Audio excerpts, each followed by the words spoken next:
It was a Spirit Airlines passenger kicked off a flight from New Orleans to FLL. She says it was in part because this is how she was dressed. Now other passengers, strangers, are stepping up to defend her. It was the injustice, the way they were treating this woman. You know, it was like, pick the weak one out of the crowd and pick on her. We spoke with Catherine Supp via FaceTime. She sat in front of the young woman on the plane who we're choosing not to identify. The airline says the woman was accused of being intoxicated, so flight attendants went to talk to her at her seat. They allowed her to stay at first and then made some comments. Her companion said, "We've got this, please let us stay on, we won't have any more problems."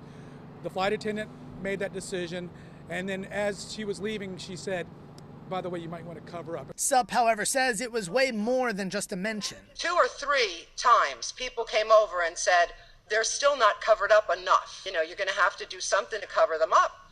And she said, well, if you give me a blanket, I'll put it across my chest. I can't help it. These are my breasts. Supp says the woman wasn't loud, says she was never acting drunk or misbehaving during the incident. She even covered up with this large white coat. She says the flight attendants were embarrassing the girl, so she turned around to console her. I saw her with her hands in her face, and she's quietly sobbing, so I turn around to give her a tissue.